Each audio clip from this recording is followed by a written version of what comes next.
Sir మా friend మీకు ఒక కథ చెప్పాలనుకుంటున్నాడు. పల్లవి నీకు అపాయింట్మెంట్ ఇచ్చింది నువ్వు కథ చెప్తానన్నావని. ఫస్ట్ దాన్ని వినండి సార్, తర్వాత నేను కూడా చెప్తాను. సార్ ఒకసారి వింటే మీకు తెలుస్తుంది సార్, ప్లీజ్ సార్. పల్లవి నేనంత బిగ్గెస్ట్ ప్రొడ్యూసర్ తెలుసు కదా, నా వాల్యూబుల్ టైం ని వేస్ట్ చేయాలనుకోవడం నీకేమైనా బాగుందా? సార్ ఏ పుట్లో ఏ పమ్మంది ఎవరికి తెలుస్తుంది, వింటేనే కదా తెలిసేది.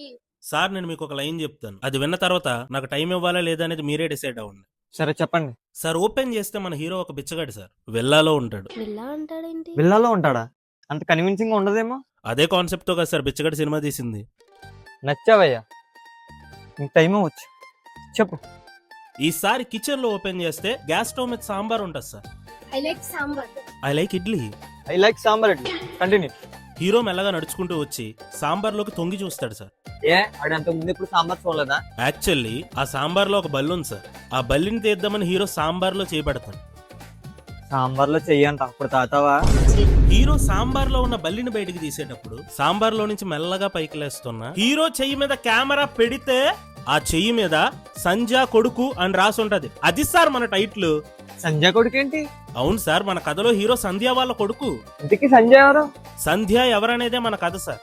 ఆ కథ ఏంటో చెప్పవయ్యా. కథ ఇంకా రాయలేదు సార్. నా పొరు మొత్తం తీస్తాడు. ఏంటి పల్లవి ఇది? పోనీ నన్ను చెప్పమంటారా? సొల్లు చెప్పు. Twinkle twinkle little star how many what you want. Ready sir. అనగనగా ఒక రాజు, ఆ రాజుకి 7 కొడుకులు. ఇంకో ముగ్గురిని కనైతే రౌండ్ ఫిగర్ అయిపోయేదిగా.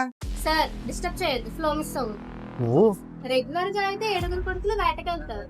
వేట మాంసం కోసమా? చేప మాంసం కోసం. ఓ కానీ ఆ రోజు పెద్ద కొడుకు హెల్త్ బాలేదని 6 వేటకెళ్ళి 6 చేపలు అట్టుకొచ్చారు. అందులో ఒక చేప ఎండలేదు. ఎందుకు?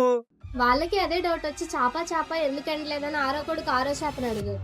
చేప నుంచి నో రెస్పాన్స్. 5వ వాడు వచ్చి అడిగాడు, అప్పుడు నో రెస్పాన్స్. ఇలా అందరూ అడిగినా మీరు ప్రయత్నిస్తున్న సబ్స్క్రైబర్ ప్రస్తుతం మీ కాల్స్ కి స్పందించే స్థితిలో లేరు అన్నట్టు చూస్తుంది చేప. కంటిన్యూ.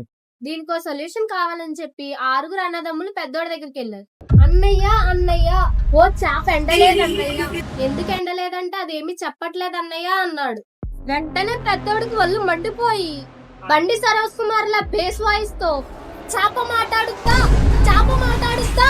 అన్నాడు. అప్పుడు ఈ 6 అన్నయ్య ఎంత తెలివైనోడో అత్తగే. అప్పటి నుంచి 6 అన్నయ్యని అన్నయ్యలా కాకుండా గురువులా భావించి గురువు గారు అని పిలవడం మొదలెట్టారు. గురువు గారు అని పిలిచి చివరికి గుండెలో ఏమి పడవగా పొడుస్తారా లేదా అనేది మన కథ సార్. ఈ కథకు ఒక మంచి టైటిల్ చెప్పు. నేను చెప్తాను sir. They call him master. Wow, excellent. నీకుంది టాలెంట్ ఉంది. మీరు చెప్పిన కథకి యాప్ట్ గా సూట్ అయ్యే డైలాగ్ ఒకటి ఇప్పుడే రాసాను, వదలమంటారా? Yeah please. పాఠాలు చెప్తూ ఎవడైనా మాస్టర్ అవుతాడు, పాఠాలు చెప్పకుండా మాస్టర్ అయినోడికి ఒక రేంజ్ ఉంటది. ఫైనల్ గా ఆడియన్స్ ఇంకేమైనా చెప్తావా? అడు చూడు, నేను ఈయనకి చెప్పిన కథకి రేపు మీరు చూడబోయే సినిమాకి ఇంకా కూడా సంబంధం ఉంది, కానీ టైటిల్ మాత్రం అదే. సార్ ఇంతకీ బడ్జెట్ ఎంత అనుకుంటున్నారు సార్? 10,000 అనుకున్నాను. 12,000 ఖర్చు అయినా పర్లేదు, క్వాలిటీలో మాత్రం కాంప్రమైజ్ అవ్వద్దు.